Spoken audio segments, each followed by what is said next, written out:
This podcast is produced by the Center for Deployment Psychology at the Uniformed Services University of the Health Sciences. The views expressed are those of the speakers and do not necessarily reflect the opinions of the Uniformed Services University, the Department of Defense, or the U.S. government. In addition, references to any specific companies, products, processes, or services does not necessarily constitute or imply endorsement by the Uniformed Services University, the Department of Defense, or the U.S. government. Welcome to CDP's podcast, Practical for Your Practice, where we give you actionable intel to support what you do. One colleague to another. Welcome to Practical for Your Practice. I am Jenna Ermold, one of the podcast hosts, and I'm flying solo today as a host, but that's okay because I have the amazing Dr. Sharon Birman with me today, who is one of the Center for Deployment Psychology's experts on suicide prevention. And we're really thrilled to have you join us today on the podcast. Thanks so much for coming, Sharon. It is a pleasure to be here. Thanks for having me. You're a repeat offender. You've been here before, and we hope to have you again. You're always a pleasure to talk to. So we wanted to sit down with you today and talk about, sort of an uncomfortable topic, or what can sometimes be an uncomfortable conversation that providers have to have with their clients in the hopes of making it more comfortable. And that topic is means safety. And so again, Sharon has a wealth of information about suicide prevention in general, but today we wanted to really kind of zero in on means safety. But before we go any further, can you orient everyone so we're on the same page? What do we mean when we say means safety? What does that encapsulate?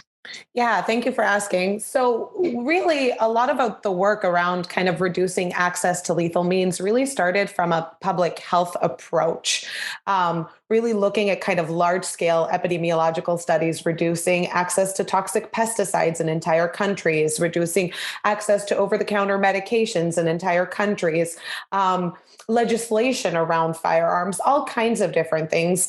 And what epidemiologists saw over the course of years, of decades, in fact, was that when this type of legislation was implemented, that suicide rates reduced pretty significantly, which was a huge finding because for a long, long time, I think there was this misnomer, this misperception that if somebody wants to die by suicide, they'll find a way. So the assumption was if we reduce suicide rates using one methodology, then we'll just see an increase in another methodology, but the rates will stay the same. But that's not what we saw.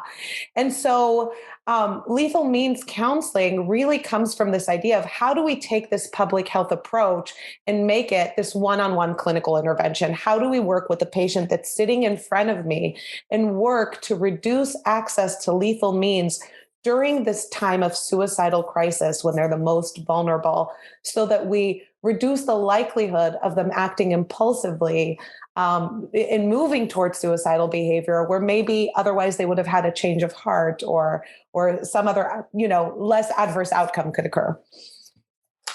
That's really great to actually get the history behind that. Definitely what we're going to focus on is that one-on-one interaction in the room. So there's two directions I want to go. One is when we think about, and actually we chatted a little bit before this, and I think this is interesting too. It wasn't always called safety counseling or lethal means safety counseling. It was means restriction counseling prior to that. And can you say a little bit about sort of, we're in this culture where we are predominantly interested in working with a military connected culture, although outside of that as well. And, it's a population, it's a group of individuals where certain types of weapons, firearms, for example, are a tool of the trade. They are maybe used for recreational purposes, but there's something that is associated with their duty, with sort of performing different types of work. And so there's sort of this military culture overlay to this topic as well that I hope we'll talk about. But what was happening there when it went from restriction to what it is now? Yeah, I think you're touching on a lot of things. First of all, you're recognizing really that our service members and veterans have a unique relationship with their weapons, right? It's not unusual for service members and veterans to maybe collect weapons. And this is something that's familiar. It's acceptable within the military culture. And so having that honorable, right? Absolutely. Absolutely. And so it's something that we want to recognize, especially in this time where we're highlighting the importance of cultural competence and this fundamental kind of relationship that service members and veterans really have with their weapons is something that's critical for us to just even acknowledge, to just even be aware of. Now, I think a lot of the conversations initially that talked about restricting access or means restriction or things like that really came from that history that we talked about a moment ago, looking at that public health approach. So really thinking about restricting access to toxic pesticides or things like that kind of at the large scale. And yet what researchers have now found is that that type of terminology really kind of emphasizes the sense of loss of autonomy, this restriction that individuals, when you're working with them clinically, are going to, I think, not surprisingly, have a reaction to. Absolutely. Now, the funny thing is that was never really the intent. The intent was to increase safety, right? That was really the intent of the intervention. Ever since it was initially developed was, how do we increase safety during this time of suicidal crisis? How do we work together collaboratively with the goal of mitigating harm? And one way to do that is through responsible handling and storage of firearms, for example. So how do we actually create more safety for the person sitting in front of us struggling? And most service members and veterans will even speak to kind of how they can recognize that if their best friend, if their unit member, if their, brother in arms was having a challenging time, that they would also kind of want to help increase their safety. And so there's been a huge shift in the language. Some of our kind of most knowledgeable researchers in the field, folks like Thomas Joyner, like Craig Bryan, have spent a lot more time kind of focusing on the importance of language, and even have conducted a number of studies in which they just simply started replacing terms like restriction with safety, really just emphasizing in our language that the goal is not indefinitely to restrict access to firearms, but rather to ensure safety in the short term. And I think that's so important, because when somebody's in crisis, they're kind of grabbing at small bits of things. And that word restriction really could trigger this totally other, as you very eloquently articulated, sort of have this unintended effect. And versus, really this focus on safety and making that really clear in language. Language matters a lot. So that's interesting too. And hopefully there's been more success with that language. What do you think keeps providers, or what are some of the challenges that providers who are working with clients who are in suicidal crisis, what gets in the way of having that conversation and about, doing an effective means safety counseling session, if that's probably not the terminology, but we'll go with it. What gets in the way of them doing that at all or well? Yes, that's a really good question. I'm not certain that I have the answer, but there has been some research looking at things that do create some barriers. And I think that there's a number of probably different factors that are impacting. One is, I actually think, our own belief system. So as clinicians, as providers, there's been a lot of studies where researchers have gone into places like emergency departments and have done interviews with providers and asked, why didn't you ask about access to lethal means? And one of the things that commonly comes up in qualitative research is this misperception that if somebody really wants to kill themselves, they'll find another way. So what we refer to in the research literature is means substitution. So there's no point of even asking because they'll find another way. The irony is that that is not in fact true, is that the method that people use in suicidal acts depends largely on availability of the means. It's not the level of distress. It's not the level of intent. It's not any of those things that actually determine the lethality of the method they choose. It's simply the convenience. It's simply what they have most accessible and available to them. And so it does make a difference, not to mention all of that epidemiological data that I talked about. I think the second big thing is just that it's an uncomfortable topic. I think especially think about civilian providers who are working maybe in community mental health setting, and the majority of their patients are not necessarily, our military connected populations, but they are maybe seeing a couple of veterans or somebody in the Guard or the Reserve. And I think that the conversation around access to lethal means is one that we as clinicians can sometimes be uncomfortable with. I certainly wasn't taught to have these discussions in my graduate program. Yeah. And so it sounds like, there's some myths and preconceived notions for both of those things. So maybe part of it is just provider education that, sharing this information, which this is part of the intent of this podcast, to kind of break some of those myths that if I reduce access over here, they're going to go over there. But then also, maybe just doing some education about how to make that more comfortable and knowing its effectiveness, I think really will drive that as well. Providers are more likely to do things that they know work. And we have great data at this point that it is, a really critical part of caring for somebody in suicidal crisis. I know we've been talking a lot about firearms because again, that kind of goes with the military population. What are some broader, sort of looking at other means? Are there other mechanisms to reduce means across different types of means? Yeah, no, absolutely. And I think it takes a lot of creativity, which is where the collaborative nature, and I think understanding that as a clinician is really critical. I am not coming in working with a service member or veteran and telling them you have to do this. I'm coming in and I'm saying, hey, I'm worried about you. I want to make sure that you're safe. What can we plan together that you're comfortable with in order to increase your safety during this time of crisis? And so there's various things that you could do. I mean, even within firearms alone, there's a menu of options. It doesn't necessarily mean that I have to take their firearms out of their home. It can mean that they put them in a lockbox and lock them up and give them a key to a buddy. It can mean removing the firing pin. It can mean removing all of the ammunition from the home. Anything that we can do to procrastinate that accessibility, procrastinate the suicide in essence.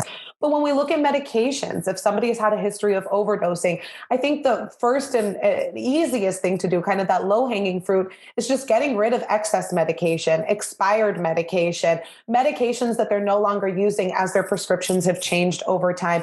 Maybe bringing in their psychiatrist, not having a discussion with the psychiatrist behind the scenes, but getting agreement from the patient and then bringing in their psychiatrist and saying, hey, just for a short period of time, rather than doing 30-day prescriptions, can we work on just sending out 7-day prescriptions to just reduce access, or maybe working with a loved one or a supportive other?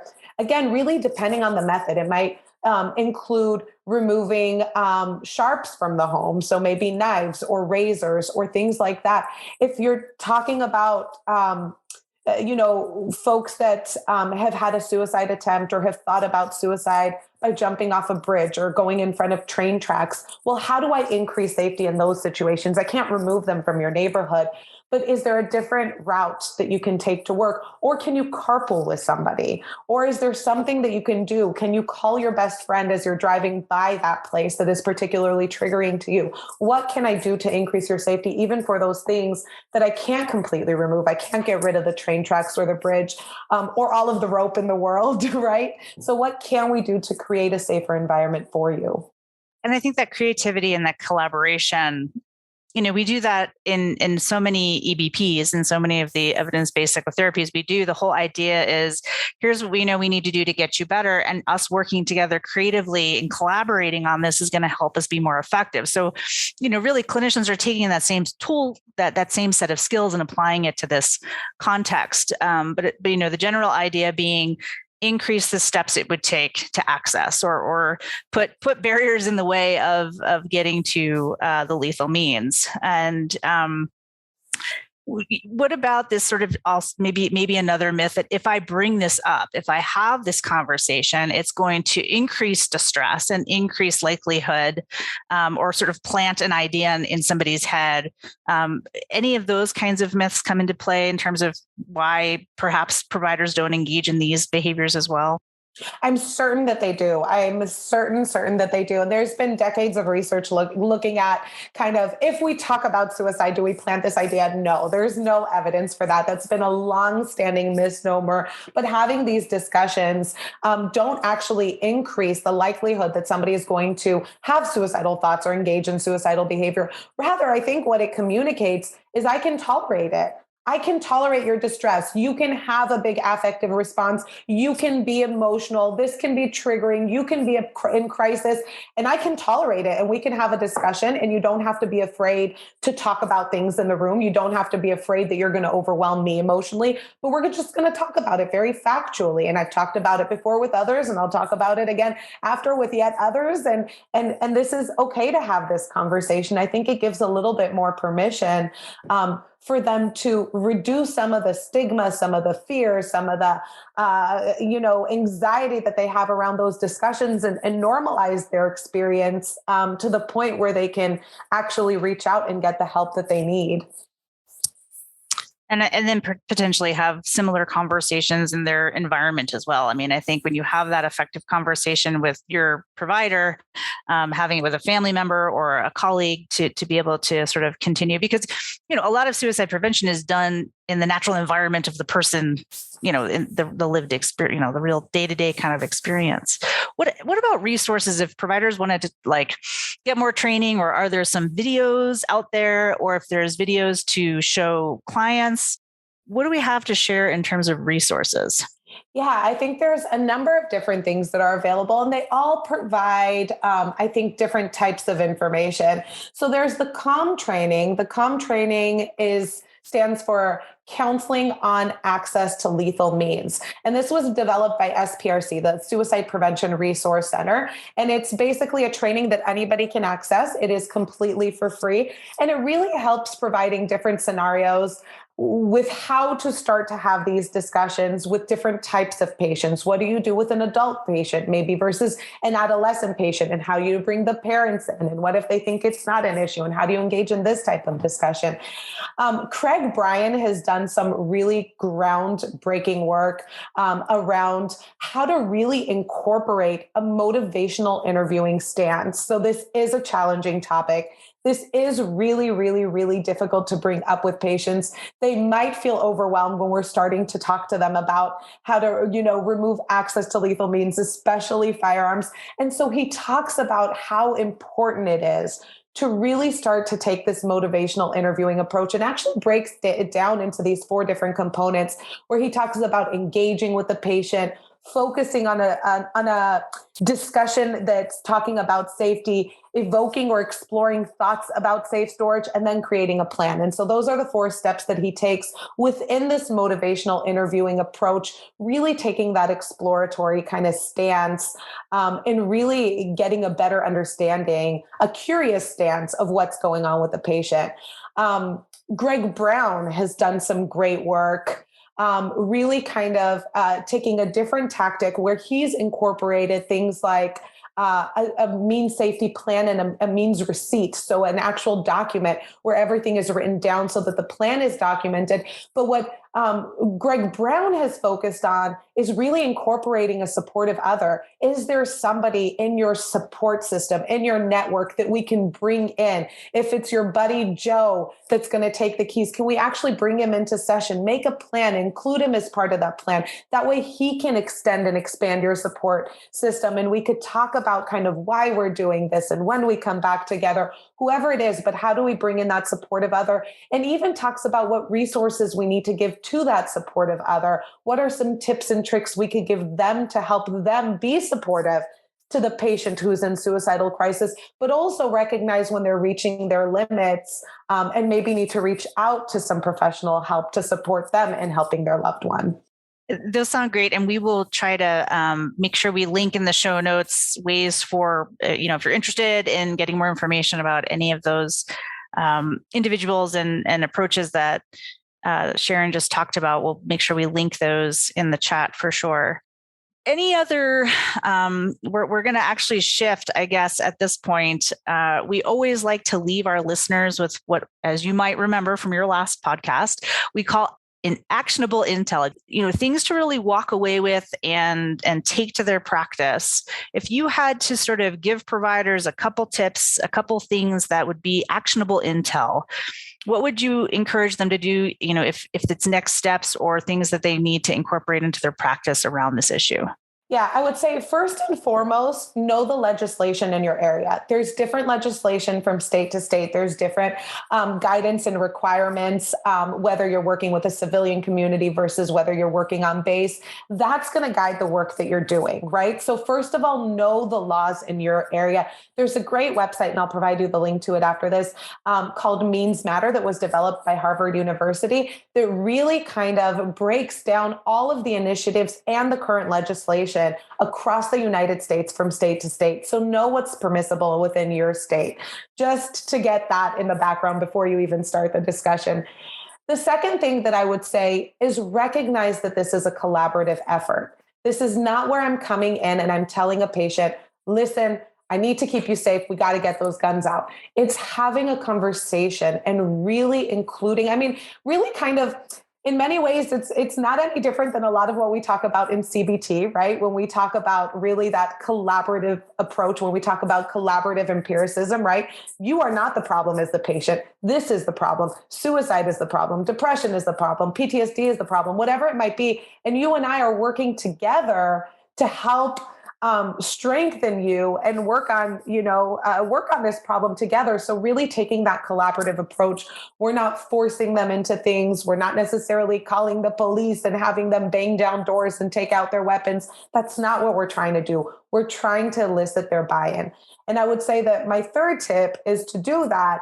I think the most effective stance is really to go through some of the content that Craig Bryan has come up with really in his technique, which is available in the new manual that he published. It's the BCBT, the Brief Cognitive Therapy for Suicide Prevention. I can't even think today. I apologize. But that BCBT manual does a really, really, really nice job. It's the one that was published just in 2018 by Craig Bryan and David Rudd.